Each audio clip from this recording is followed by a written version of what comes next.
अस्सलाम वालेकुम नाज़रीन, साइट में भलीकार आऊं आहियां मां सां गॾु नाज़िया मीर। नाज़रीन, इलेक्शन कमीशन सुप्रीम कोर्ट जे फ़ैसिले जी रोशनी हेठि मख़सूस सीटुनि जी बहाली जो नोटिफिकेशन जारी करे छॾियो आहे।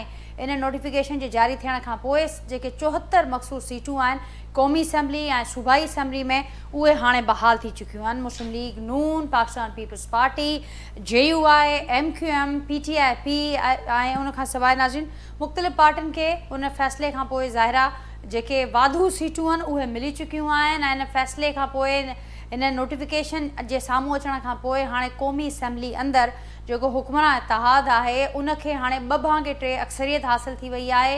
ऐं ॼाणाए पियो वञे त तमामु अहम जेके फ़ैसिला हूंदा उहे ज़ाहिरा हाणे उनखे वठण जो मुकमल इख़्तियार हूंदो हुन हुकूमत वटि। ऐं कंहिंजी जेके जेको अॻु सहारनि जी ज़रूरत पवे पई हुकूमत खे, उहा हाणे घटि पवंदी। इन फ़ैसिले खां पोइ ॼाणाए पियो वञे त जेका बार्गेनिंग पोजीशन कमज़ोर थींदी उन में ज़ाहिरा जेको इन फ़ैसिले खां पोइ जेकॾहिं असां वॾे में वॾो ॾिसूं नुक़सानु त उहो पाकिस्तान तहरीक इंसाफ़ खे नज़र अचे पियो। उन खां गॾोगॾु JUI जे लाइ बि एक्सपर्ट्स जो ख़्यालु आहे त JUI जी बार्गेनिंग पोजीशन कमज़ोर थींदी ऐं पाकिस्तान पीपल्स पार्टी जी बि बार्गेनिंग पोजीशन कमज़ोर थियण जा इम्कान आहिनि। इन फ़ैसिले खां पोइ कुझु अहम जेके फ़ैसिला जेके हुकूमत बि ॼाणाए पई त हाणे एब्सोल्यूट मैंडेट असां वटि मौजूदु आहे, त इन एब्सोल्यूट मैंडेट जे हवाले सां उन्हनि जो इहो ख़्यालु आहे त हाणे अहम फ़ैसिला अॻियां हली थी सघनि था। उहे कहिड़ा फ़ैसिला हूंदा, हाणे हुकूमत छा करे सघे थी 2/3 अक्सरियत हासिल करण खां पोइ, उन ते अॼु के प्रोग्राम में फोकस कंदासीं। पाकिस्तान तहरीक इंसाफ़ इन फ़ैसिले खां पोइ एहतजाज जो फ़ैसिलो कयो हो। उन हवाले सां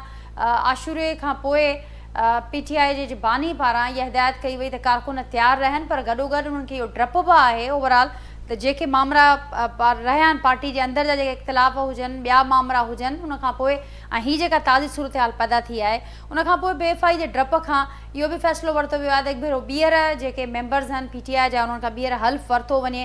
ऐं अॼु अहम इजलास बि थियो आहे उन हवाले सां। उन इजलास में हिकिड़ो ॿियो मामिलो बि ज़ेर गौर आयो आहे नाज़रीन त जेल में जेके अॻुवान आहिनि पाकिस्तान तहरीक इंसाफ़ जा, उन्हनि हिकिड़ो ख़तु लिखियो आहे PTI बानी खे। उन ख़त में उन्हनि इहा रिक्वेस्ट कई आहे त हीउ जेको वक़्तु आहे इन वक़्त खे साम्हूं रखंदे, हालतुनि खे साम्हूं रखंदे असांखे ॻाल्हियुनि तरफ़ वञणु घुरिजे, हुकूमत सां ॻाल्हाइणु घुरिजे। असांखे कुझु देरि अॻु पाकिस्तान तहरीक इंसाफ़ जे अॻुवाननि प्रेस कॉन्फ्रेंस कई आहे ऐं उन में अली अमीन गंडापुर जेके CM आहिनि KP जा, उन सां गॾोगॾु बैरिस्टर गौहर बि मौजूदु हुआ। उनजो इहो चवणु आहे त जेकॾहिं के सुठा इक़दाम क़दम खयां वञनि था त उन ॻाल्हियूं थी सघनि थियूं, पर गॾोगॾु अली अमीन गंडापुर जो इहो चवणु आहे त हीअ हुकूमत जेतिरी बि कोशिशि करे वठे, पर ही आइनी तरीक़े सां KP जी जेका हुकूमत आहे उनखे नथा ख़तमु करे सघनि, उनखे नथा हटाए सघनि, पर साज़िश ज़रिए ज़रूरु अहिड़ी का कोशिशि थी सघे थी जेकॾहिं आइनी तरीक़े सां हुकूमत कामयाबु थिए थी त आउं सियासत ई छॾे ॾींदुसि। इन हवाले सां नाज़रीन इहे ॻाल्हियूं थियूं आहिनि। उन खां सवाइ बि खोड़ मामला असांखे नज़र अचनि पिया। अवाम जे हवाले सां जेके ख़बरूं कुझु साम्हूं आयूं, सुठियूं ख़बरूं न हूं। गैस बम अवाम मथां उछलायो वियो, उन खां पोइ पेट्रोल बम उछलायो वियो ऐं शदीद रद्दमल ते साम्हूं अचे पियो त हीअ हिकिड़े पासे ॾांहुं हुकूमत रिलीफ जूं ॻाल्हियूं करे पई ऐं रिलीफ जे नाले ते जेको कुझु असांखे ॾिनो पियो वञे उन खां पोइ फ़ौरन ॿिए हथ सां हिकिड़े हथ सां रिलीफ जी ॻाल्हि करे ॿिए हथ खां असांखे महांगाई जो जेको तूफ़ान आहे उन में असांखे बार बार उछलायो थो वञे ऐं बार बार असांजे सां ॾाढो एॾियूं मुश्किलातूं, एॾियूं ॾुखियायूं पैदा कयूं वयूं आहिनि जो असां तमामु घणे हिसाब में आहियूं। समूरी सूरत हाल जिन ते अॼोके प्रोग्राम में ॻाल्हाईंदासीं नाज़रीन। जेको पैनल मूंसां गॾु मौजूदु आहिनि तारुफ़ सां कराईंदसि। अॼोके प्रोग्राम में मूंखे गुफ़्तगू जे लाइ जॉइन कयो आहे पाकिस्तान पीपल्स पार्टी जा सीनियर अॻुवान आहिनि ज्ञानचंद साहब, वीडियो लिंक ज़रिए अॼोके प्रोग्राम जो हिसो आहिनि। पाकिस्तान तहरीक इंसाफ़ सां तालुक़ु रखंदड़ अॻूणी MNA नुसरत वाहिद साहिबा वीडियो लिंक ज़रिए अॼोके प्रोग्राम जो हिसो आहिनि। मुस्लिम लीग नून सां तालुक़ु रखंदड़ सीनियर अॻुवान आहिनि मियां अज़ीम साहब, वीडियो लिंक ज़रिए अॼोके प्रोग्राम जो हिसो आहिनि। ऐं सीनियर सहाफ़ी तज़िया निगार डेली सिंधिया जा एडिटर आहिनि एजाज़ महर साहब, उहे पिणु अॼोके प्रोग्राम जो हिसो आहिनि। अवां सभिनी खे भलीकार, अवां सभिनी जी महिरबानी और गुफ्तगू में हिस्सो वरितो ऐं सभिनी जी इजाज़त सां नुसरत वाहिद साहब आपसे गुफ्तगू का आगाज़ करती हूँ। ये फ़ैसला आया मखसूस नशिस्तों का, उसके बाद एहतजाज के हवाले से पाकिस्तान तहरीक इंसाफ़ का एक फ़ैसला सामने आया और आज नोटिफिकेशन भी आ गया है मखसूस नशिस्तों की बहाली का।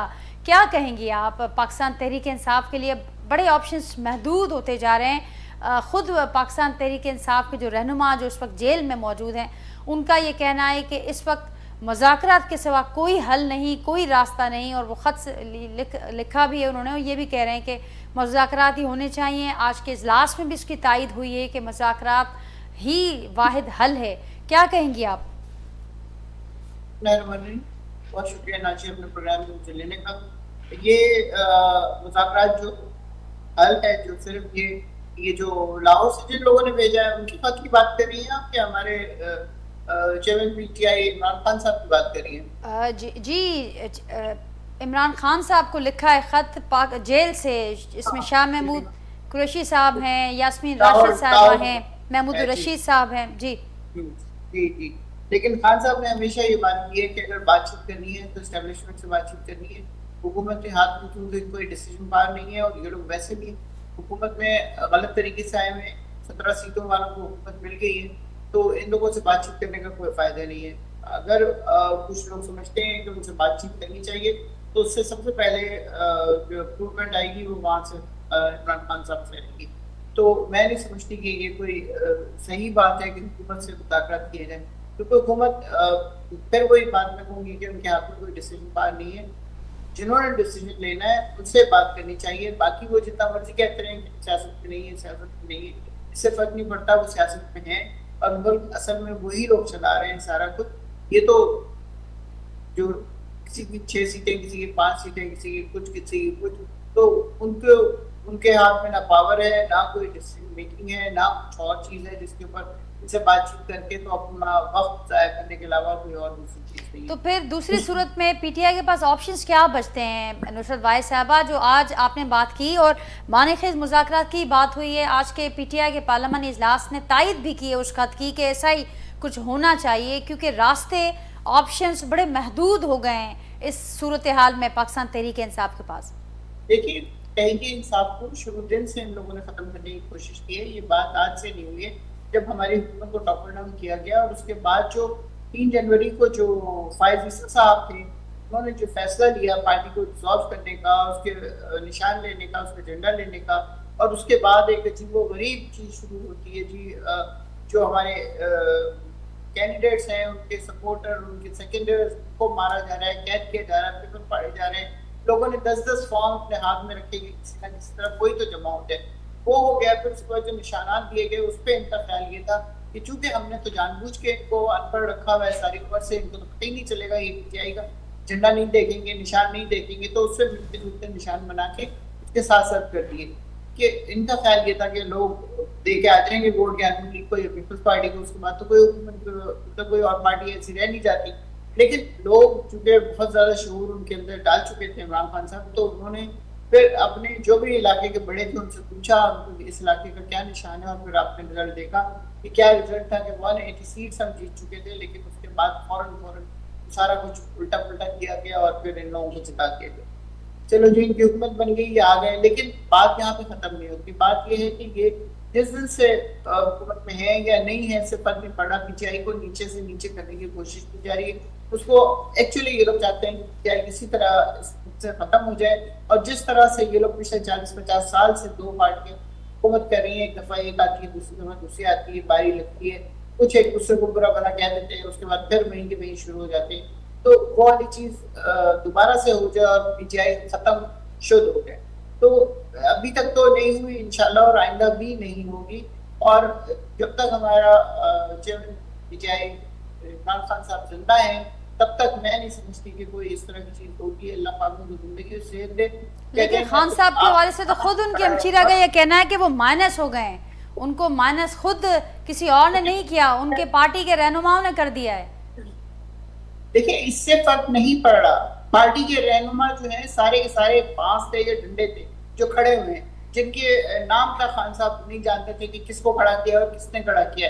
اس حالات اس قسم کے تھے کہ ان کو پتہ ہی نہیں چلا کہ کون سا بندہ کہاں پہ ہے. سوائے 2-4 بڑے لوگوں کو یا پرانے جو ایم این ایس تھے یا ایم پی ایس تھے، سوائے ان کو نہیں پتا تھا کہ کون سے لوگ کھڑے ہو رہے ہیں کون سے نہیں. وہ بانس اور وہ ڈنڈے جو منتخب ہو گئے تو وہ تو آ گئے اسمبلیوں میں اور ان کی عید شروع ہو گئی. ان کو ساری فیسلٹیز ملنے شروع ہو گئی، سب کچھ ملنا شروع ہو گیا. تو انہوں نے تو ریٹریٹ کرنا ہی ہے. وہ تو اس پوزیشن کو سنبھالیں گے جہاں تنخواہ 10 لاکھ روپے ہو گئی ہے، جہاں پہ اور باقی فیسلٹیز اتنی زیادہ ہو گئی ہیں جو کسی نے کبھی خواب میں نہیں سوچا تھا. وہ ساری چیزیں ان کو مل رہی ہیں. تو وہ کیوں کوئی ایسا ایکشن لیں گے جس میں ان کی ایم این اے شپ جائے گا. منسٹری تو خیر نہیں ہے ان کے پاس، لیکن واٹ ایور سینیٹر ہیں جو بھی ہیں وہ چیز ان کی ختم ہو جائے. وہ چاہیں گے کہ کسی نہ کسی طرح اس چیز کو لنگر آن کیا جائے، اس چیز کو آگے لے کے جایا جائے. تو وہ اس کے لیے وہ کام کر رہے ہیں. اس سے نہیں فرق پڑ رہا کہ کون کیا ہے کون کیا ہے. نہ خان صاحب کو کوئی مائنس کر سکتا ہے نہ کوئی کسی نے کیا ہے. اگر کچھ لیڈرز یہ آگے بڑھ بڑھ کے باتیں کر رہے ہیں یا اپنے آپ کو سمجھ رہے ہیں کہ میں بہت کوئی عظیم لیڈر ہو گیا ہوں تو وہ سارے دیکھ لیں کہ پرویز خٹک کا کیا حال ہوا, شیر عبد المروت کا کیا حال ہوا. اسی طرح اتنے بڑے بڑے لوگ آئے کلیم کر کے کہ ہم نے پارٹی بنائی, ہماری وجہ سے پارٹی چل رہی ہے, اور پتہ نہیں کیا ہو رہا کیا نہیں ہو رہا. تو سب کے سب آپ کو پتہ ہے اس وقت کہاں ہے, کوئی ان کو جانتا نہیں ہے کیا ان کے ساتھ ہوا کیا نہیں ہوا. تو یہ خان صاحب کی بات کے لیے مائنس خان صاحب کو نہیں کیا جا سکتا جتنی مرضی کوششیں کر لیں.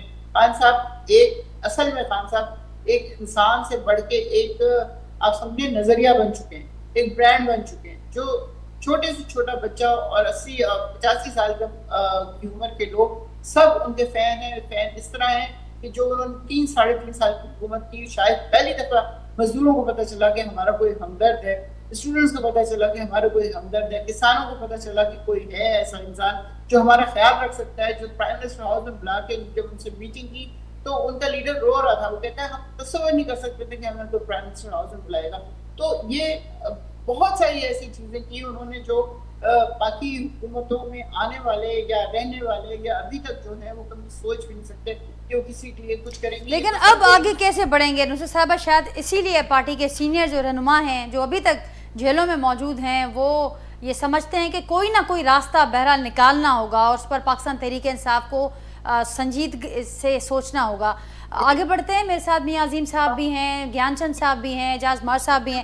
گیان چند صاحب مجھے آواز پہنچے پہ مت جی وہ تو آواز آئی. جی گیان چند صاحب ہی نصرت بھائی صاحب جو ॻाल्हियूं ॿुधियूं अवां जिन जो इहो चवणु आहे त डे फर्स्ट खां इहे कोशिशूं हलनि पियूं जॾहिं खां ही हुकूमत आई आहे मामला थिया आहिनि, पर हाणे जेका सूरत हाल आहे ख़ासि करे जेको हीउ फ़ैसिलो अॼु असां ॾिठोसीं इलेक्शन कमीशन फौरी हुन ते अमल दरामद बि कयो आहे, नोटिफिकेशन साम्हूं अची चुको आहे ऐं 2 भाङे 3 अक्सरियत मिली चुकी आहे, एब्सोल्यूट मैंडेट मिली चुको आहे हिन गवर्नमेंट खे. पर हाणे हिन फ़ैसिले जा असर अवां कीअं ॾिसो पिया हिन फ़ैसिले खे? पाकिस्तान पीपल्स पार्टी खे बि ज़ाहिर आहे वाधू सीटूं मिलियूं आहिनि. ॾिसो जेकर कदर फ़ैसिले जो तालुक़ु आहे त फ़ैसिलो as per law as per constitution थींदो आहे. छाकाणि त जॾहिं PTI खे निशान न मिलियो त हू हिकु आज़ाद हैसियत में जेके बि चवनि था अॼु दावेदार आहिनि PTI जा उहे जेकॾहिं छा पीपल्स पार्टी सां जेकॾहिं गॾिजी वञनि या नून लीग सां गॾिजी वञनि त हुननि खे सीटूं वधीक मिलंदियूं. ईअं न, हे हिकिड़ो टाइम पीरियड मुक़ररु हो, उन टाइम पीरियड जे अंदरि हे को बि फ़ैसिलो न करे सघिया. ही टाइम पीरियड जे अंदरि जेकॾहिं पंहिंजूं इंट्रा पार्टी इलेक्शन्स कराए वञनि हा त हिननि खां निशान बि न पुछिया एज़ अ पार्टी मौजूद हुजनि.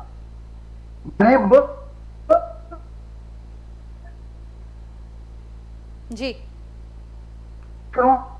आज़ाद हैसियत में विड़ियूं निशान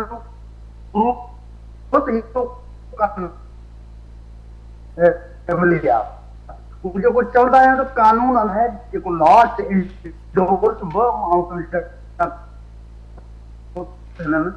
सही कयो आहे. बाक़ी जेतिरे क़दुरु तारीख़ आहे त 2/3 मेजॉरिटी जी त 2/3 मेजॉरिटी त अकेले मियां नवाज़ शरीफ़ बि वरिती हुई कंहिं वक़्त में. असांखे मुल्क जे हालात खे असांजे पंहिंजी पॉलिटिक्स खे उन ते नज़र विझणी पवंदी. तो आउं सम्झां थो त जिन क्राइसिस मां हिन वक़्त में असीं गुज़रूं पिया, रुगो असीं न पर असांजा पाड़ेसरी इंटरनेशनली जेके हालतूं थियनि थियूं उन में सभ खां वधीक ज़रूरत आहे त असां गॾिजी वियूं.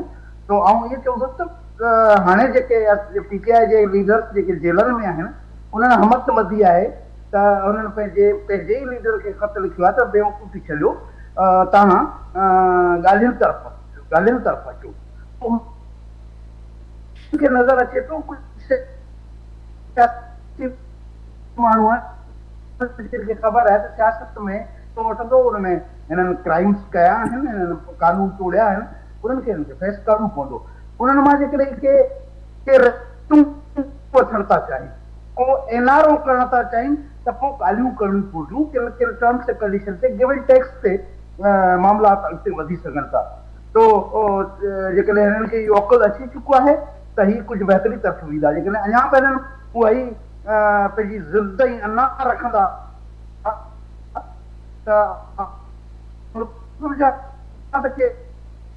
दरवाजा जिला खोली दो है ना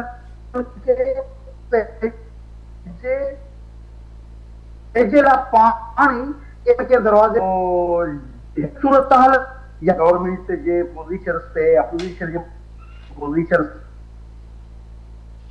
कुल मास्टरती तौर पे और जो अखलाक तो पीपल्स पार्टी समझे थी कॉन्स्टिट्यूशन मुताबिक फैसला थियण खपनि उनमें के कोताहियूं आहिनि उन जे लाइ पार्लियामेंट मौजूद आहे उन्हनि कोताहियुनि खे दुरुस्त करण जे लाइ या अॻिते शयूं वधाइण जे लाइ कंहिं बि कोर्ट खे कंहिं बि ॿिए इदारे खे इहो हक़ कोन्हे तूं कानून खां मावरा फैसला करे पंहिंजे ख़्वाहिशनि मुताबिक फैसला करे कोई बि दावा करे सघे थो कियांजन साहब आप अवां जो आवाज़ सही न पे पहुचण जी कोशिश कयूं तव्हां सां ॿीहर राब्तो करे जीअं असां अवां जो आवाज़ सही सम्झी सघूं ॿुधी सघूं असां त चऊं था जॾहिं पीटीआई तूं जे जी ठीक ज्ञानचंद साहब उन्हनि जी ॻाल्हि खे अॻियां वधाईंदे इहा कोशिशि रहंदी त तव्हां सां ॿीहर राब्तो कयूं त जीअं अवां जो आवाज़ में थोरो असांखे डिस्टॉर्शन जेका अचे पई उहा बि सही थिए त छा अवां जे मौक़िफ़ खे सही तरह ॿुधी ऐं सम्झी सघूं अॻियां पहुचाए सघूं जी मियां साहब आप क्या कहेंगे इस सारी सूरत हाल पर क्योंकि ये फैसला आ गया हम देख रहे हैं कि जी हाँ अवां जो आवाज़ बेहतर अचे पियो जी मियां साहब मेरी आवाज़ आप तक पहुंच रही है जी जी मैं बिल्कुल आपकी आ रही है। 2/3 अक्सरियत मिल चुकी है लेकिन साथ साथ ये भी इन खदशात का इज़हार किया जा रहा है कि जमहूरी अमल को इस फैसले से बड़ा नुकसान पहुंचेगा अपोजिशन की आवाज़ बंद हो जाएगी और ये जो जिस तरह से ऐवान चलेगा कैसे आप देखते हैं इस फैसले के असरात को जो पाकिस्तान तहरीक इंसाफ की जानिब से जिन खदशात का इज़हार किया गया क्या कहेंगे आप? देखें नाजिया ये जो आपने सवाल किया है इसका जवाब मैं फिर थोड़ा सा मुझे टाइम दे दें। इसमें देखें ये सारा जो बुरान हुआ है ये इलेक्शनों से पहले जो पीटीआई पार्टी है उनकी अपनी गलतियां थी। पहली गलती तो ये थी कि आईनी एक बुरान था जो कि इलेक्शन कमिश्नर ने उस वक्त जो बल्ले का निशान का एक प्रोसेस चला और वो सुप्रीम कोर्ट तक बात पहुंची तो उस वक्त बल्ले का निशान जो था वो सुप्रीम कोर्ट के फैसले से पीटीआई से वो निशान छीन लिया गया या इनसे चला गया बकौल इनके जी हमसे वो निशान छीन लिया गया। लेकिन उस वक्त जो काजी फायद ईसा साहब थे उन्होंने ये फैसला किया कि पीटीआई ने जो गलती की थी इलेक्शन कमिश्नर के पास और उस वजह से इनका जो निशान बल्ले का था वो खत्म हुआ। वहां से ये बुरान पैदा हुआ है। वहां से ये बुरान पैदा होके फिर पीटीआई ने अपना जब इलेक्शन के लिए वो मैदान में आए हैं तो उनके पास बल्ले का निशान कोई भी एक ऐसा निशान नहीं था जिसके ऊपर ये मुत्तफिका तौर पे एक पार्टी की शक्ल में इलेक्शन लड़ते। मेरी आवाज आ रही है आपको? जी जी बिल्कुल आ रही है। अच्छा आगे नाजिया ये मसला हुआ। अब पूरी पार्लियामेंट के अंदर आप देखें कि सबसे ज्यादा पढ़े लिखे लोग वकला हजरात वो पीटीआई के अंदर शामिल है। तो जो रिजर्व सीटें थी जो खवातीन की सीटें थी जो अकलीती सीटें थी उनका मुकर्ररा वक्त के ऊपर इलेक्शन के पास हमने जाके उनके जो कागजात हैं वो जमा करवाने होते हैं उनकी फीस जमा करवानी होती है। तो उस वक्त ये बताएं इनके पास कोई ऐसी लिस्ट मौजूद है कि जो इन्होंने मुकर्ररा वक्त के ऊपर पीटीआई ने इलेक्शन कमिश्नर के पास जमा करवाई हो कि हमारी ये जो 35 या 33% जो सीटें थी इनकी इन्होंने प्रोविंशियल सतह पे या फेडरल सतह के ऊपर इन्होंने कोई एक लिस्ट इनके सामने ले आए जो इलेक्शन जो एक्ट के मुताबिक जिस एक्ट के मुताबिक ये इलेक्शन हुआ है उस एक्ट के मुताबिक इन्होंने पाकिस्तान का जो कॉन्स्टिट्यूशन है करवानी चाहिए थी। इन्होंने खुद कि ये पीटीआई ने इस बुरान में पाकिस्तान को लेके आए ये पीटीआई और उसके बाद ये प्रोसेस जब तो अब मियां साहब आप समझते हैं कि अब जो फैसला आया है जो सीटें निश्चितें बहाल हुई हैं इसके बाद आप समझते हैं बुरान का खात्मा हो गया? नहीं बुरान का देखें कॉन्स्टिट्यूशन के मुताबिक अगर कोई बात होनी ये एक अलहदा बात है। बात ये है कि एक फैसला हो चुका है सुप्रीम कोर्ट में ایک فیصلہ یہ بھی ہوا تھا کہ میاں نواز شریف صاحب کو تاحال نااہل قرار دے دیا گیا تھا، ہم نے مان لیا تھا. ہم 2/3 کی اکثریت میں وزیر اعظم تھے، ہم سپریم کورٹ کا فیصلہ مان کے گھر آ گئے تھے. ہم نے حکومت چھوڑ دی تھی، میاں صاحب گھر آ گئے تھے، ملک سے باہر نکال دیا تھا، وہ چلے گئے تھے. اسی سپریم کورٹ کا فیصلہ مانا گیا تھا. اسی کورٹوں کے اندر ذوالفقار علی بھٹو صاحب کو سزائے موت دی گئی ہوئی ہے، وہ بالکل مان لیے گئے ہیں فیصلے، جو بعد میں پتہ چلا ہے جی کہ وہ فیصلے غلط تھے. تو پھر کیا کریں؟ آپ سمجھتے ہیں کہ یہ بھی فیصلہ انہی جن فیصلوں کا آپ نے ذکر کیا کہ اسی کا تسلسل ہے.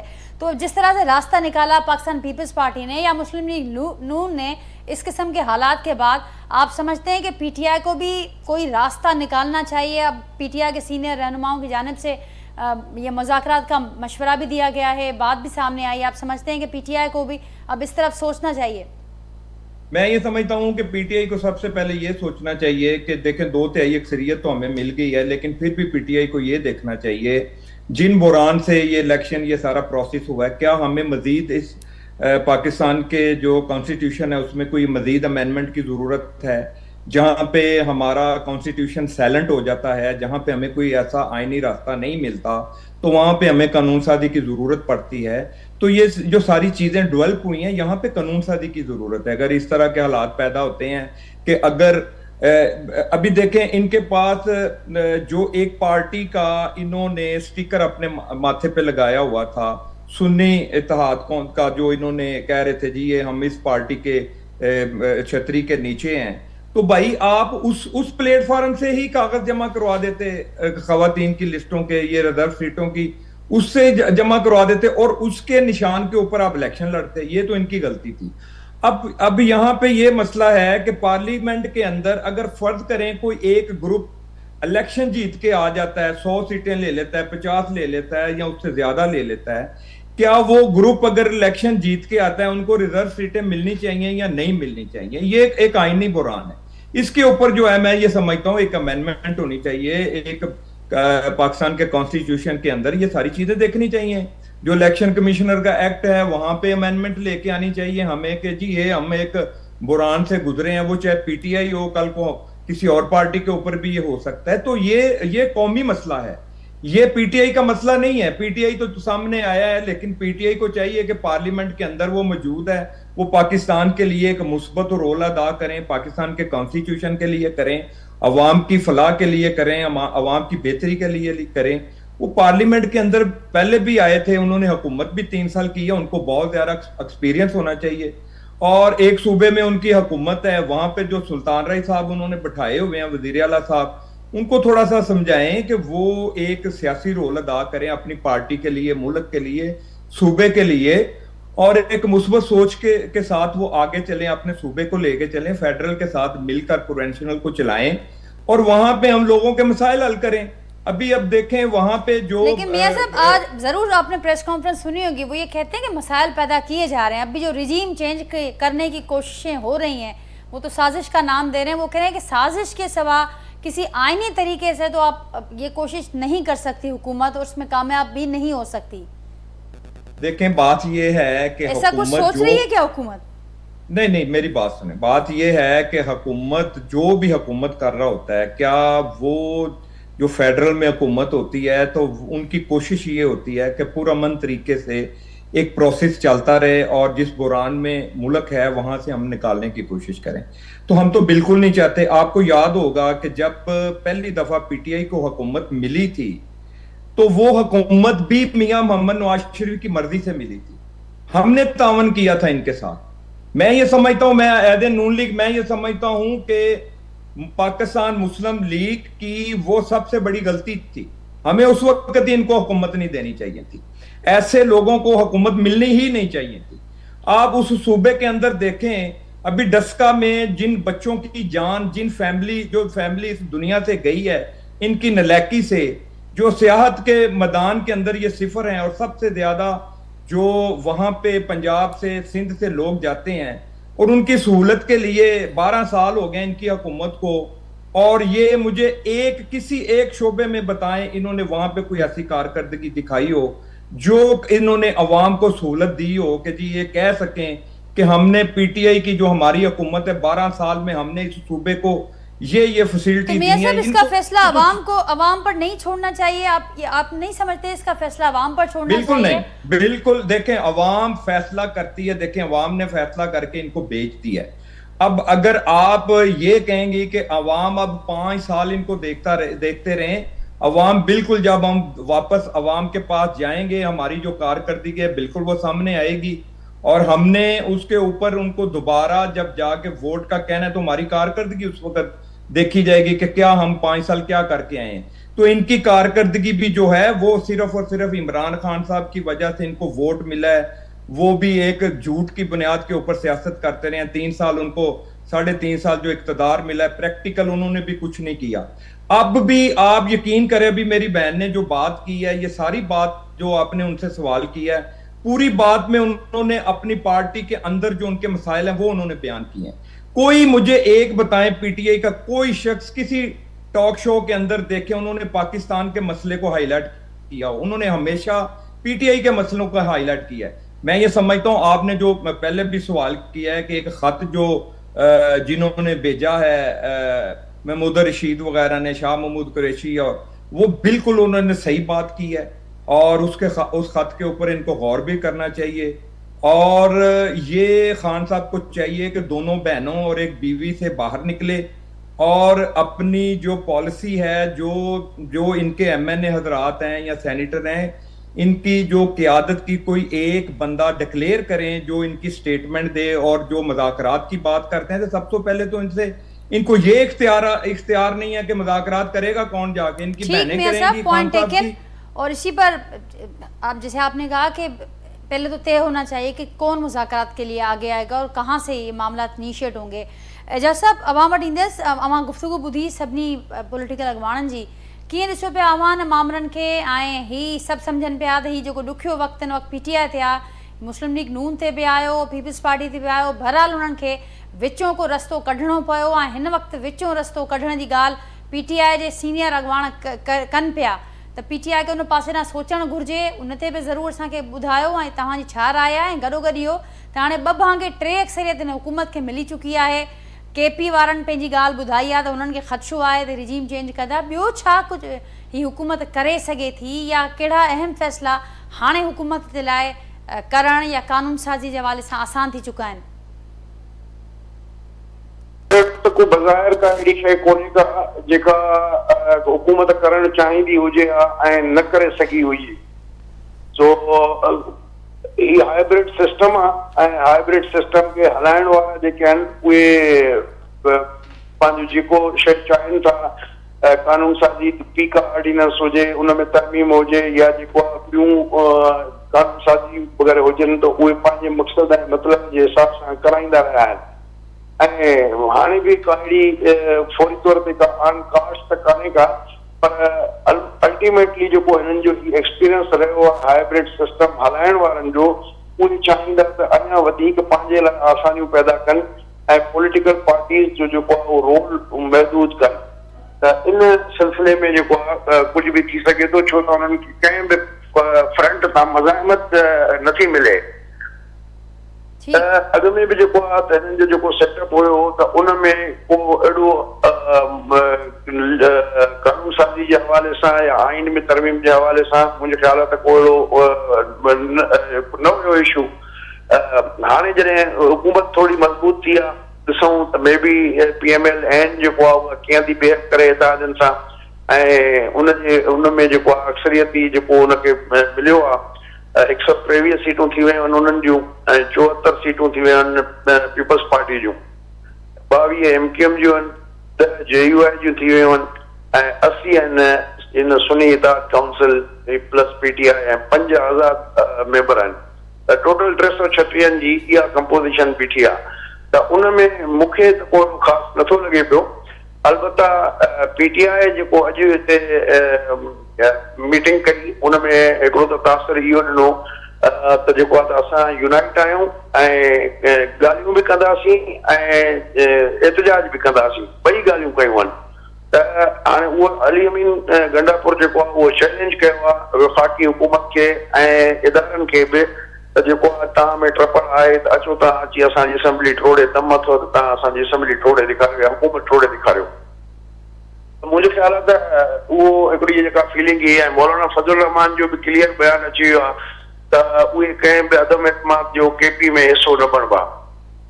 त मां सम्झां थो त पीटीआई खे जेको इमीडिएट थ्रेट हुयो इन हवाले सां या ख़दशो हुयो केपी असैम्बली जे हवाले सां हुकूमत जी तब्दीली जो, त उहो त मुंहिंजो ख़्याल आहे फिलहाल फौरी तौर ते त नज़र कोन थो अचे पियो। तो बाक़ी पीटीआई जंहिं तरीक़े सां अॼु पंहिंजो मौक़ुफ़ रखियो आहे ऐं ख़ासि करे जेको तव्हां पंहिंजे इंट्रो में बि ज़िक्र कयो त जेल मां जन पीटीआई जे दोस्तनि ख़त लिखियो आहे इमरान ख़ान खे, त तव्हां नज़रसानी कयो पंहिंजे रवैये ते ऐं उन हवाले सां, त उनजो हिकिड़ो जेको प्रेशर हुयो ऐं हिकिड़ो तासुर पियो मिले त शायदि हिन विदिन पार्टी हिकिड़ो ग्रुप पियो ठहे, छो त उहो उन्हनि जो हिकिड़ो जाइज़ मौक़ुफ़ बि आहे। त हिते जेका बि पीटीआई जे प्लेटफॉर्म तां सवाइ ख़ान जे गिरफ़्तारीअ जे मज़मत जे ॿिए कंहिं बि लीडर जी ॻाल्हि नथी थिए। शाह महमूद कुरैशी आहे, यास्मीन राशिद आहे, ॿिया माण्हू खोड़ सारा वेठा आहिनि जेलनि में एतिरे अरसे खां वठी, त पीटीआई जे पार्टी प्लेटफॉर्म तां उन्हनि जी ॻाल्हि नथी थिए पई, जेको मां सम्झां थो त इहो माज़ी में कंहिं बि पॉलिटिकल पार्टी मां ईअं न रहियो आहे। त इहो हिकिड़ो डिफरेंस आहे जेको हिननि खे पंहिंजो ठीकु करणो पवंदो। ऐं जेका हिकिड़े शख़्स जी चौधारी जेका पार्टी थी हले पई, त उहो जेको हिकिड़ो मुनज़म अंदाज़ में ऑर्गेनाइज़ेशनल सेटअप ऐं हिकिड़ो हुनखे बाक़ाइदा प्रॉपर तरीक़े सां जीअं सियासी पार्टियुनि जो हिकिड़ो सेटअप हूंदो आहे, उहो अञा शिकिल जेको आहे पीटीआई न वठी सघी आहे, बावजूदि हुनखे त 80 मेंबर आहिनि हुननि जा, पीपल्स पार्टी खां वधीक मेंबर आहिनि, पर हुनजे बावजूदि बि जेको आहे उहो हुनखे हिकिड़ो पॉलिटिकल फ्रेमवर्क जेको आहे हिकिड़ो पार्टी वारो उहो न ॾेई सघिया आहिनि। ऐं ॿी जेका मियां साहिब ॻाल्हि कई, त मां सम्झां थो त बिल्कुलु हीउ वक़्तु आहे त तव्हां गॾिजी लेजिस्लेशन कयो, इलेक्शन रिफॉर्म्स कयो, ऐं जीअं फ्यूचर जी जेका इलेक्शन आहे उनखे तव्हां सेव करे सघो ऐं उन जे हवाले सां कानून साज़ी थियणु घुरिजे, त उन ते हिकिड़ो पीटीआई खे कोऑपरेशन करणु घुरिजे हुकूमत सां। ऐं ॿियो जेको हीउ फ़ैसिलो आयो आहे अदालत जो, उन जा कानूनी पहलू त मूंखे ख़बर न आहे, न ई मां हुन ते ॻाल्हाए सघां थो, पर मुंहिंजी नज़र में इहो अख़लाक़ी ऐं सियासी तौर ते न हुजे आहे। ऐं हिनखे खोड़ अहिड़ा कोर्टुनि में केस पिया आहिनि जिन खे तव्हां डिले करे छॾियो आहे, भले टेन्योर पूरो थी वञे हा, त हीउ दाव जेको आहे अहिड़े क़िस्म जो न अचे हा। मां सम्झां थो त हीउ नामुनासिब अदालती फ़ैसिलो आहे मख़सूस सीटुनि जे हवाले सां, चाहे हुनजा खणी तव्हां लिंक जोड़े ऐं हिकिड़ियूं कानूनी जेको टेक्नोलॉजिकल शयूं जेको आहे मिलाए उनजी बेस ते खणी उनजो कुझु बि नतीजो कढो, पर सियासी ऐं अख़लाक़ी तौर ते उनजो इहो बेस नथो बणिजे त तव्हां अहिड़ियुनि पार्टियुनि खे मख़सूस सीटूं ॾियो जिन जो हिन में पॉलिटिकली हक़ न आहे। तो बहरहाल इहो पीटीआई ते डिपेंड थो करे ॾिसजे त हाणे हू कहिड़ो फ्यूचर कोर्स ऑफ एक्शन अख़्तियार था कनि। बिल्कुलु। ऐं जेका केपी जे रिजीम चेंज वारो मामिलो हो, जीअं मां बि ॻाल्हि कई, ऐं ज़ाहिर आहे JUI पंहिंजी पोजीशन वाज़े करे पियो, पर JUI उन खां अॻु हुकूमत जे हवाले सां हिकिड़ो ऐलान करे चुकी आहे त असीं अॻु बि जेका मौजूदा जेका अॻोणी हुकूमत थी धांधली जे बुनियाद ते आई, असां उनखे बि घर भेड़ो कयोसीं, ऐं हीअ हुकूमत बि जेकॾहिं पंहिंजो रवैयो दुरुस्त न कयो त इनखे बि घर भेड़ो करण में असीं देरि कोन कंदासीं। ऐं जॾहिं उन खां पुछियो वञे थो त तव्हां कहिड़े रीति हीअ कुझु करे सघो था, त उहा ॻाल्हि कनि था त असां वटि असांजा माण्हू तयारु आहिनि, ऐं कहिड़े वक़्तु बि उहे रोडनि ते अचण लाइ बिल्कुलु तयारु आहिनि। ऐं हीअ अवां सम्झो पिया त टफ टाइम ॾेई सघे थी JUI, या हुननि खे बि हाणे जेका हुकूमत जी मज़बूत पोजीशन थी आहे त JUI सां बि के ॻाल्हियूं थी सघनि थियूं। ॾिसो, JUI जी जेका पॉलिसी रही आहे उहे हुकूमत सां कुझु मामलनि में ॻाल्हाइनि था, 26 आइनी तरमीम तां ॾिठो, उन खां अलावा पीटीआई सां बि ॻाल्हाइनि था, ॿिन्ही जे लाइ दरवाज़ा ओपन रखियूं था अचनि। त जेकॾहिं सुभाणे अहिड़ी सूरत हाल बणिजे थी जो JUI ऐं पीटीआई गॾजनि था, त उन सूरत में त हिकिड़ो हंगामो हलचल क्रिएट थी सघे थी, पर जेकॾहिं ॿई अलॻि अलॻि था रहनि ऐं इतफ़ाक़ नथो थिए त पोइ मुंहिंजो ख़्यालु आहे त इहो हुकूमत जे लाइ पोज़ीशन जेका आहे उहा वाज़ी हूंदी ऐं उन्हनि खे को अहिड़ो टफ टाइम न मिली सघंदो। तो इहो ॾिसणो आहे त पीटीआई कहिड़ियुनि शयुनि ते कंप्रोमाइज़ करे इन इतिहाद खे यकीनी बणाए थी ऐं कहिड़ियुनि शयुनि ते जेको आहे उहो ॾे वठि कनि था, त इहो उन्हनि ते डिपेंड थो करे। बाक़ी सोलो फलाए करे पीटीआई ॾिसी चुकी आहे माज़ी में, ऐं खोड़ सारा एहतजाज बि कया आहिनि, ऐं उन्हनि में असांखे पुरतशद्दुद एलिमेंट बि नज़र आयो, पर उनजो नतीजो को बि न निकितो।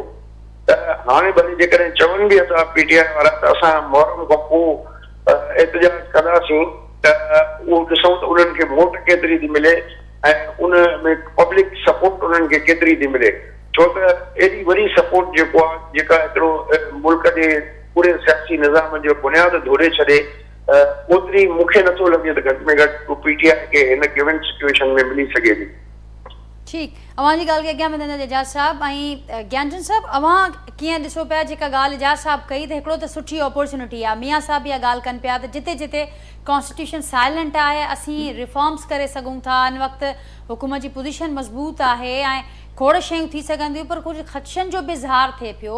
ख़ुदि पीपल्स पार्टी अरिड़हीं तरमीम खे वठी करे मुख़्तलिफ़ वक़्तनि ते मुख़्तलिफ़ ख़दशनि जो इज़हार कंदी रही आहे। उनखां सवाइ एजाज़ साहब जो ज़िक्र कयो हाइब्रिड निज़ाम जी सरपरस्ती खे अञा वधीक मज़बूत करण वारो मामिलो हुजे, NFC हुजे, कैनालनि वारो मामिलो बि असीं ॾिठोसीं, उन समेत कुझु ख़दशनि जो इज़हार थिए पियो त हाणे पोज़ीशन मज़बूत थियण खां पोइ छा इतिहादनि सां बारगेनिंग ते या इतिहादनि सां बि को फ़र्क़ु पइजी सघे थो, छा कि मुस्लिम लीग नून सादी अक्सरे जे बि वेझो पुॼण वारी आहे? असांजो सीनियर लीडर आहे एफ़ज़ाज़ हसन, उहो सदाईं चवंदो आहे त नून लीग वारा जॾहिं ज़रूरत पवंदी आहे त पहिरें पवंदा आहिनि ऐं जॾहिं ज़रूरत न आहे हूंदी त गिची में अचवंदा आहिनि, तो वरी कुझु बि करे सघनि था। पर अरिड़हीं तरमीम आहे, कैनालनि वारो मामिलो आहे, ये अहिड़ा मामला आहिनि जेके पीपल्स पार्टी जे लाइ रेड लाइन आहे। तो पीपल्स पार्टी कंहिं बि सूरत में इन्हनि शयुनि खे क़बूल कोन कंदी।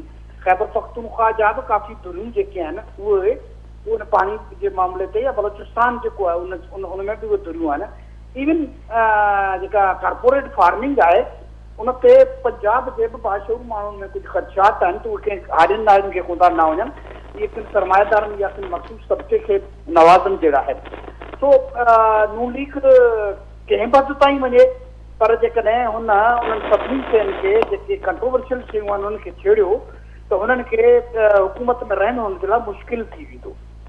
तो आउं नथो सम्झां त हिन मरहले ते नून लीग या जेका सादी असरत ताईं पुॼी आहे उहा कंहिं क़िस्म जे कंट्रोवर्शियल मामलानि खे छेड़ींदी। पीटीआई अॻे ई हुननि जी तयारु आहे ऐं ॿियनि सां जेकॾहिं हुननि पंगो वरितो त संदसि गिची में पवंदो। पीटीआई वारनि जेका ग़लती कई उहा इहा ग़लती कई त फौरी तौर ते हुननि पुरतशद्दुद थियण ऐं गवर्नमेंट खे टेक ओवर करण जी कोशिशि कई, जेतिरी कुवत हुननि वटि हुई कोन। हूअं सियासी जदोजहदनि में ईअं थींदो आहे त तयारियूं वठंदियूं आहिनि, पुरमन तौर ते माण्हुनि खे मोबिलाइज़ कबो आहे ऐं अॻिते हली हुननि खे तयारु करे अॻिते वठिबो आहे। त उहो मैच्योर थियण खां अॻु में ई हिननि शयूं शुरू कयूं जेकर नाकाम थिया ऐं उन मैच्योरिटी खां अॻु में एहतजाज ऐं इन क़िस्म जूं हरकतूं करण जे करे ऐं ग़लति पॉलिसियूं रखण जे करे हाणे बि हुननि खे जेकॾहिं को एहतजाज करण जो सोचनि था त ॾाढी सही थींदी ऐं उन्हनि में उहो दमख़म हाणे बचियो कोन्हे जेको को मुश्किलात पैदा कनि। पर जेकॾहिं मौलाना वेठो आहे, पाकिस्तान पीपल्स पार्टी वेठी आहे, पार्टियूं वेठियूं आहिनि, उन्हनि इशूज़ खे छेड़ियो वियो जेके हुननि जे बुनियादी तौर ते मंशूर जो हिसो आहिनि या आउं चवां त पीपल्स पार्टी लाइ जा जेके पाणी जो मसइलो आहे, अरिड़हीं तरमीम जो त खैबर पख्तूनख्वा बि क़बूल कोन कंदो, बलोचिस्तान बि क़बूल कोन कंदो, सिंध त हुई हुनजो ख़ालिक़ बि आहे उहो बि क़बूल कोन कंदो। पर जेकॾहिं पाणी जे मसइले खे छेड़ियो वियो त सिंध हाणे बि तव्हां ॾिसो त सिंध सरापा एहतजाज जी ताक़त सां हुन सॼे मसइले खे वापसि मोटरायो। हुनमें पीपल्स पार्टी पंहिंजो रोल प्ले यकीननि कयो। तो सुभाणे बि किन क़िस्म जी कंहिं का हरकत नून लीग करे थी त पीपल्स पार्टी पंहिंजे पुराणे मौक़िफ़ ते बरक़रार रहंदी ऐं कंहिं बि हद ताईं वञण जे लाइ पीपल्स पार्टी यकीननि इन्हनि मसइलनि ते हली जीअं का सौदेबाज़ी न करे। तो नून लीग जे लाइ जिते अपॉर्चुनिटी पैदा थी आहे उते काफ़ी चैलेंजिस बि साम्हूं आया आहिनि। शायदि उन्हनि ते प्रेशर्स के वधनि, पर उन प्रेशर्स के काउंटर प्रेशर्स मौजूदु आहिनि जेके को बि अहिड़ो अणवणकर फ़ैसिलो जेको सूबनि खे क़बूल न हुजे, जेको कॉन्स्टिट्यूशन में कंहिं अहम तब्दीली करण जहिड़ी कोशिशि कनि, उहो मुमकिन कोन्हे को। ठीक जी मियाँ साहब, अपॉर्चुनिटी के साथ साथ चैलेंजेस भी बड़े पैदा हुए हैं मुस्लिम लीग नून के लिए, और जैसे ज्ञानचंद साहब को आपने सुना, हुए समझते हैं कि अगर किसी भी मतनाज़े चीज़ को अगर छेड़ा गया तो फिर उसके नताज बड़े बुरे साबित होंगे। देखें, मतनाज़ा चीज़ कौन सी मतनाज़ा चीज़ ऐसी है जिसको हम छेड़ने के लिए जा रहे हैं? कोई मतनाज़ा चीज़ को हम اگر متنازع چیز ہوگی تو پہلے تو وہ متنازع مسئلہ حل ہم کرنے کی کوشش کریں گے. متنازع اگر کوئی چیز ہے تو وہ یہ بتائیں کون سی ایسی متنازع چیز ہے کہ جس کو ہم چھیڑنے کے لیے جا رہے ہیں, تو پھر میں آپ کی اس بات کا جواب دے سکتا ہوں. لیکن اس وقت آپ دیکھیں جو پاکستان کے خارجی حالات ہیں, جو پاکستان کو جس طریقے سے یہ تو تمام پارٹیوں کو حکومت ملی تھی, آپ کے چینل کے ساتھ میرا خیال ہے 2-2.5 سال سے جب یہ پی ڈی ایم کی حکومت بنی, پھر الیکشن کا ایک پروسیس سال پورا چلا, پھر اس کے بعد آپ مجھے بتائیں, ایمانداری سے بتائیں, آپ ان بھائیوں سے بھی پوچھ لیں, میری بہن سے پوچھ کے ذرا مجھے بتائیں کیا اس وقت پاکستان کے پہلے سے حالات بہتر ہیں یا نہیں ہیں؟ مہنگائی جو تھی, بے روزگاری, بد امنی اس ملک کے اندر جو تھی, پہلے سے بہتر ہے یا نہیں؟ ہم تو دیکھیں سب سے پہلے تو پاکستان کے لیے میں یہ سمجھتا ہوں یہ جو حکومت بنی ہے یہ خوشائن بات یہ ہے کہ آپ دیکھیں کہ سب سے بڑی جو 2 پارٹیاں تھی, جو مسلم لیگ نون اور پیپل پارٹی, میں یہ سمجھتا ہوں ہم دونوں پارٹیوں نے آپس میں لڑ کے اور پاکستان کو ہم نے نقصان دیا تھا. میں یہ آپ کے چینل کے سامنے بیٹھ کے یہ بات قبول کر رہا ہوں, لیکن وہ غلطیاں جو ہم نے کی ہوئی تھی وہ دوبارہ نہیں دہرانا چاہتے.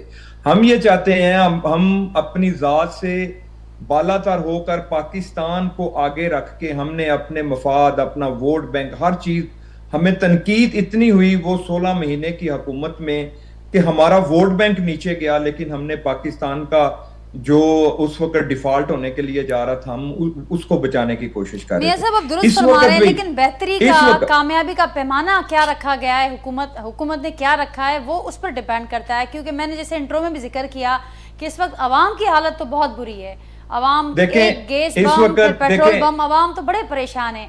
تو حکومت پیپرز میں تو ہم دیکھ رہے ہیں کہ سٹیبلٹی ہے, لیکن اگر ہم گراؤنڈ کی بات کریں جو آپ بھی پوچھ رہے ہیں ہم سے, تو گراؤنڈ پر تو اس وقت اسٹرگل ہی اسٹرگل نظر آ رہی ہے جو کہ ساری عوام کے حصے میں. میں بڑی مختصر سے لفظوں میں آپ کو جواب دیتا ہوں. سب سے پہلے 1 پوائنٹ ایجنڈا ہونا چاہیے کہ آئی ایم ایف کے چنگل سے ہم نے کس طریقے سے نکلنا ہے. جب ہم آئی ایم ایف کے چنگل سے نکلیں گے, آئیں پی ٹی آئی والے بھی ساتھ بیٹھے, ہم بیٹھے ہوئے ہیں, کس طریقے سے ہم کوشش کر رہے ہیں کہ آئی ایم ایف سے نکلیں. آپ کو یاد ہوگا کہ جب ہماری حکومت 2013 سے 18 تک رہی, جب میاں محمد نواز شریف صاحب کو اتارا گیا تو ہمارا ایک بیانیہ تھا کہ ہم نے پاکستان کو ایشیا کا ٹائگر بنانا ہے.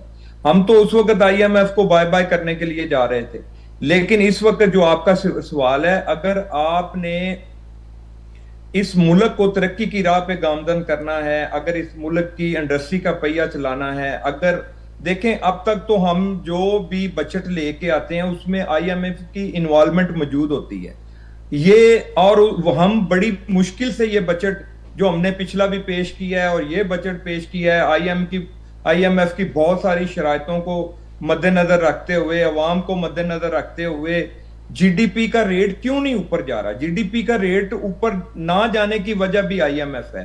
ہمارا جو انرجی کا معاملہ ہے, پیٹرول کا معاملہ ہے, کرنسی جو ایک جگہ پہ ڈالر رکا ہوا ہے, آپ کو پتا ہے جب یہ ڈالر 350 سے نیچے آیا ہے, تو یہ ساری چیزیں عوام کو بھی پتا ہونا چاہیے کہ یہ ساری چیزیں ہی انشاءاللہ تعالی یہ جو حکومت انشاءاللہ تعالی ہم 5 سال پورے کریں گے. تو آپ کے اسی ٹی وی چینل کے اوپر آپ دیکھ لینا, ایک پروگرام آپ کریں گی کہ آپ خود کہیں گی کہ یہ بالکل جو ہم چاہتے تھے عوام کو ریلیف دینا. اب اس ملک کے اندر جو انڈیا جو ہمارے خارجی حالات جو اس نے بلوچستان کے اندر پیدا کیے ہوئے ہیں, کے پی کے اندر پیدا کیے ہوئے ہیں, یہ ساری چیزیں آپ دیکھیں. آئی ایم ایف کا ایک ہمارے اوپر مسلط ہے. ان ساری چیزوں میں اس طرح کا بجٹ پیش کرنا, یہ بھی میں یہ سمجھتا ہوں یہ ساری پارٹیوں کی مشاورت سے یہ سارا کچھ ہوا ہے. ہماری انشاءاللہ تعالی آئندہ جو بجٹ آئے گا اور عوام کو ریلیف کے علاوہ ہم اور کچھ بھی نہیں کر رہے. آپ دیکھیں کہ اس بات کو آگے بڑھاؤں گے, اور آپ نے کہا کہ ہم تو ضرور امید بھی رکھتے ہیں, دعا کریں گے کوئی ایسا پروگرام ہم کریں جب ہم عوام کے ریلیف کی بات کریں گے, عوام کی خوشحالی کا ذکر ہو کہ عوام اب واقعی مطمئن ہو چکے ہیں. لیکن فی الحال ایسی کوئی صورتحال نظر نہیں آ رہی گراؤنڈ پر.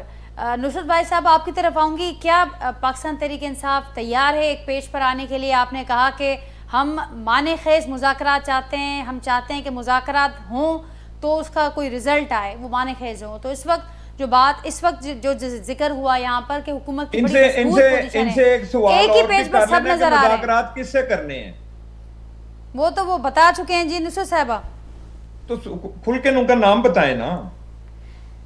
नुसरत साहबा से राब्ता नाज़रीन मुनक़िद थी वियो आहे, कोशिश कंदा तुमसे राब्तो कयूं। इजाज़त साहब अवां वटि ईंदसि ऐं फाइनल कॉमेंट बवां खां वठंदसि। जेके ॻाल्हि हिते थिए पई त हाणे जीअं ज़िक्र थियो त अपॉर्चुनिटी जो वक़्तु बि आहे, चैलेंजिस बि आहिनि। हाणे हुकूमत वटि हिन वक़्तु जेका हथ में मज़बूत पोजीशन आई आहे त उनजो इस्तेमालु कंदे खोड़ शयूं अचीव करे सघजनि थियूं, ऐं जेके हिन वक़्तु एहतिजाज जूं ॻाल्हियूं कनि पिया या हिन वक़्तु नाराज़ नज़र अचनि पिया, उन्हनि खे बि हिक पेज ते आणे सघे थी। कीअं ॾिसो पिया ईंदड़ मंज़रनामो जुड़ंदे वा? मुंहिंजो ख़्यालु हुकूमत में हुजण जे करे इहा ज़िम्मेवारी आहे मुस्लिम लीग नून जे मथां त हू सभिनी धुरनि खे गॾिजी खणी हले ऐं जेका बि फ्यूचर जी लेजिस्लेशन आहे या रिफॉर्म्स आहिनि, इलेक्शन रिफॉर्म्स ख़ासि करे उन्हनि ते सभिनी खे एतमाद में वठी ऐं हिकिड़ो माहौल जोड़े ऐं इन ॾिस में पेशरफ़ थियणु ज़रूरी आहे। त उनजे लाइ जेको आहे सभिनी धुरनि खे ऑन बोर्ड वठे, इहा उन्हनि जी ज़िम्मेवारी बणिजे थी।